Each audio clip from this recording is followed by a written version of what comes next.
130회 2교시 문제풀이를 시작하겠습니다.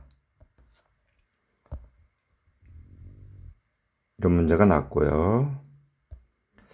재조사 목적은 뭐냐? 진실규명, 예방 대책을 설정하는 거예요. 동종재해, 유사재해를 방지하고요.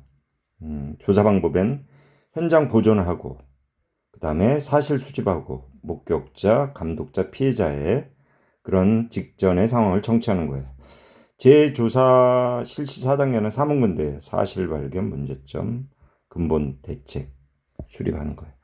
그래서 정성적 통계, 재통계 종류, 여기 통계에 대한 이것은 시효월장, 직장종, 연결, 부성상. 제가 이렇게 약자로 했는데요. 시간별 11시에서 14시 사이, 요일별, 월, 주중, 주말, 월별, 매월 발생률, 강도, 직장별 2개 이상 직장, 어떤 사업장의 경쟁 의욕을 고취시켜서 사고를 줄이려고 하고, 다음 쭉 내려가면 연령별로 보면 40세 이상 중대재해가 난다는 거.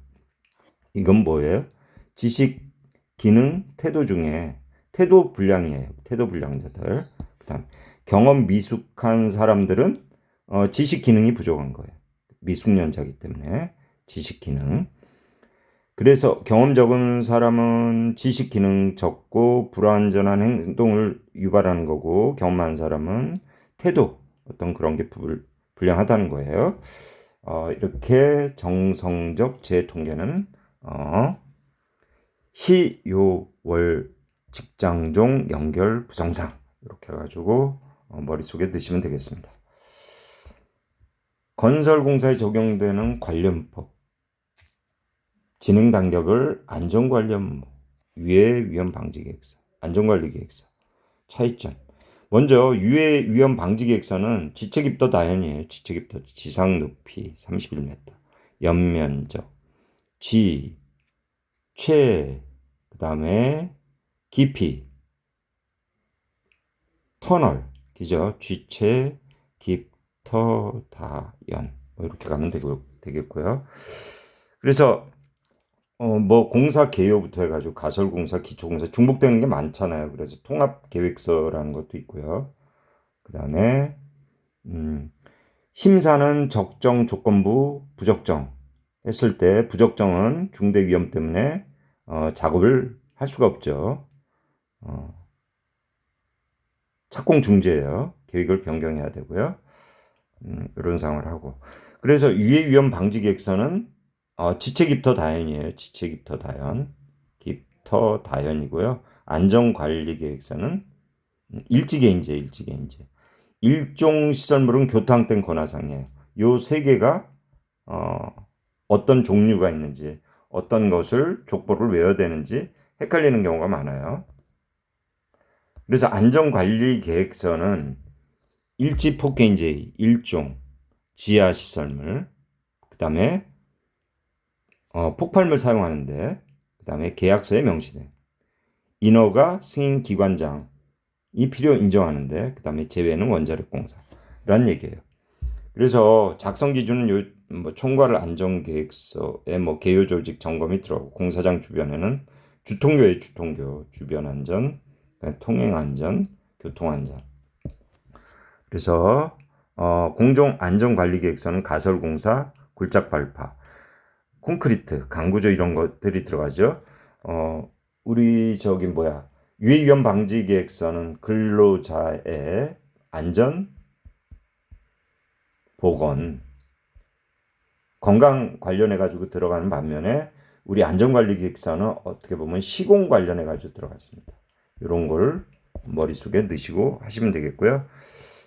우리 안전관리 계획서 사용 비용이 있잖아요. 그런 거에 대해서는 여러분이 머릿속에 넣어줘야 돼요. 인식위한 시설비, 그 다음에 인식, 개인보호구, 안전장구, 인식위한 진단비, 교육비, 건강관리비, 그다음 건강재해예방 기술지도비, 그 다음 본사관리비, 이런 것들을 머릿속에 넣고 쓰시면 되겠습니다.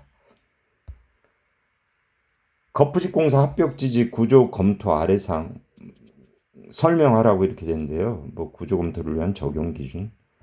좀 저도 어려워요, 솔직히. 왜 이런 걸 냈는지.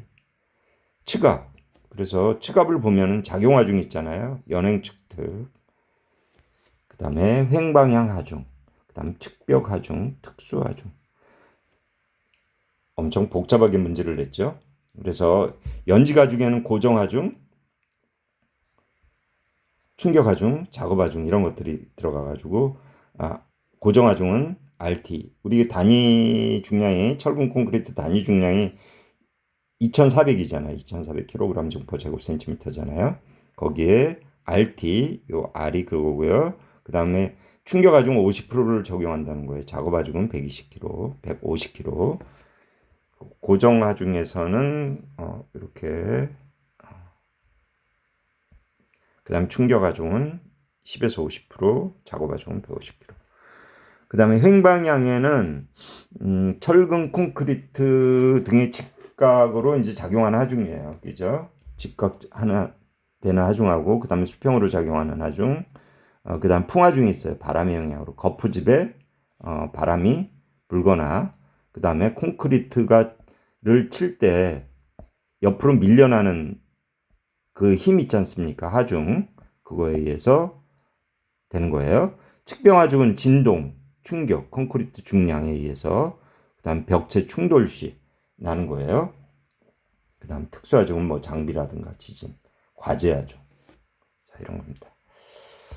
위험성 평가, 실시 주체별 역할, 실시 시기별 종류, 전파 교육 어떻게 할 것인가?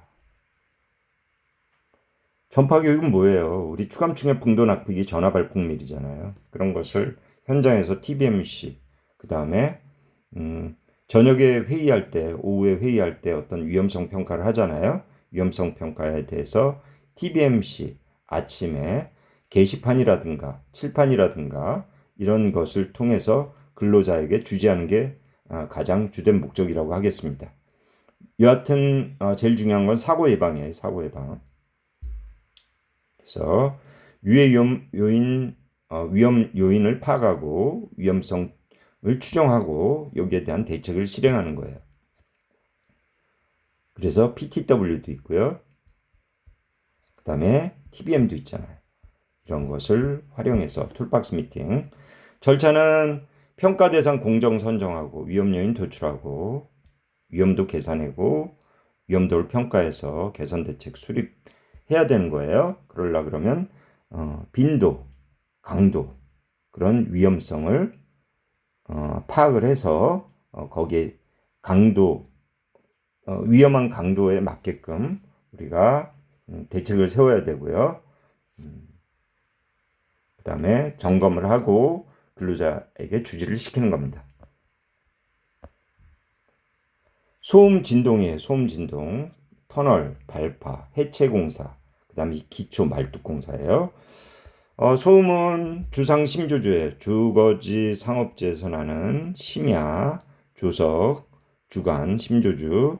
그래서 심야는 50 이하, 그 다음에 조석은 60, 상업지에서는 65 이하, 주간에서는 주거지 65 이하, 70 이하.